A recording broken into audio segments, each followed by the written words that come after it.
Okay, here's a quick video how to make a step recording on a Korg Volca Beats. If you've just purchased one of these things and you don't know how to use it, this is just for you. I'm going to start off by holding down the power button. With the Beats, essentially you're either in the live mode or the step mode when you're performing. It always turns on to live mode.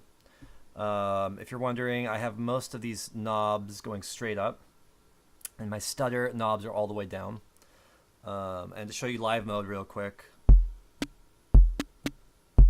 so that just lets you perform live, and I can record live. I'm gonna make another video like that. Let's do. So I'm not all that coordinated at finger drumming yet, but yeah. So in order to get the step mode, you simply click on the step mode button, which is on the top of this button. Below it, you have another option. So if you want to get to these options below these buttons, like anything down below here, you have to hold down function in order to access it. So we will be holding on the function button quite a bit here. So now that we're in step mode, I want to make sure that I clear whatever is in my memory. So I'm going to hold down the function button, and we're going to clear all. You can just clear a part if you want to, the active part, but we're going to clear all. Okay. Now if I hit play, you'll notice that a little light goes across each step at whatever tempo we're at, and I'm currently, I think, at 65. Okay. So now I want to add a closed hi-hat to give myself like a metronome. So I need to switch to the closed hi-hat, which I'm already at. If I wanted to switch to kick, I would hold down the function key, switch to kick. We want the closed hi-hat though, and I'll just simply tap on each of these steps. Cool. So now it's playing, triggering that closed hi-hat sound each of these steps. Notice also this is flashing every time you hear that note. That's because you have now control over the decay of the closed hi-hat. So I can turn this up or down. Sounds a little different, yeah? If you want like a really tight one. Cool. Okay. While this is playing, you can also just like turn on all the other ones if you want. It's kind of neat. And a quick way to turn off multiple steps or triggers, whatever you want to call it, is to just slide across. And if I want to turn them all back on, I just click and drag almost. Okay. So I'm happy with my closed hi-hat. I need to switch to my kick. And to do that, I'm going to hold down the function key and the kick button here, number 1. So now I'm going to trigger the kick at the 1 and the 9.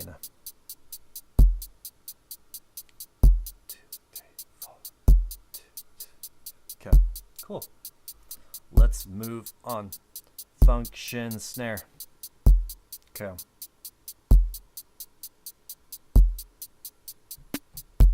Let's see how that sounds.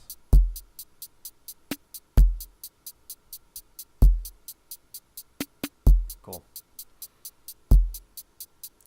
Now I'm going to switch to, oh, let's put one more maybe there.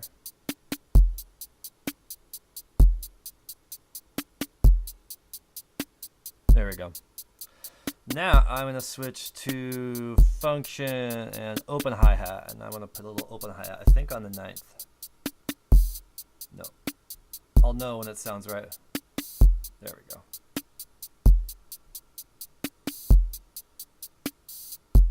Ooh, cool. Didn't even plan it out that way, but I'm liking it. So now I have a basic beat with a kick, a snare. There's some nice timing in the background. So now we can talk about some of our options here. Notice I have individual controls for just the kick, just the snare. The toms, I have control over the decay for both of them, and then the pitch for either the high or the low. The same thing goes for the hi-hat, close and open. The stutter is cool too. We can turn this up.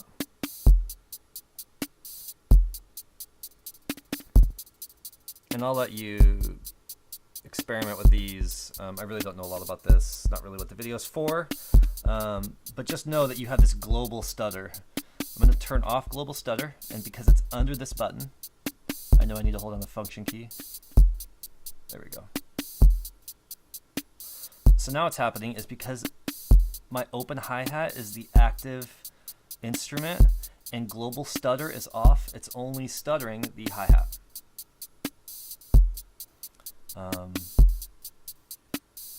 Watch what happens if I hit the snare. So I'll switch function snare. So you hear now the stutter is happening on the snare, so I get this kind of like dubby kind of feel. So I'm grooving on this. I really like it. Now I want to save this. I would simply hold down function and write. So the reason why is because we're going to write this to the memory. So function write. And now it's asking us, well, what do you want to save it to? I want to save it to number 1. So now I want to access my, let's get to a different beat. I'm going to hit memory and then we'll hit 2. So now it's actually playing number 2. And this is one that I made. You have a different preloaded 1 and 2. And now I'm going to go function. Oh no, just memory and then 1. So it's remembering. It's cool. And that's it. And I'm almost positive that I can stop this, turn off the Volca beats, turn it back on again, and I'll hit play. Okay, so it's a little different because when I turn it back on now, it like reverted back to the kick being the active one. So I need to hit back to the snare. There's ways to save some of these individual settings, but I'm not really sure how. I just wanted to show you how to start recording a beat with the step. And I did it in under 7 minutes, so I hope you enjoyed.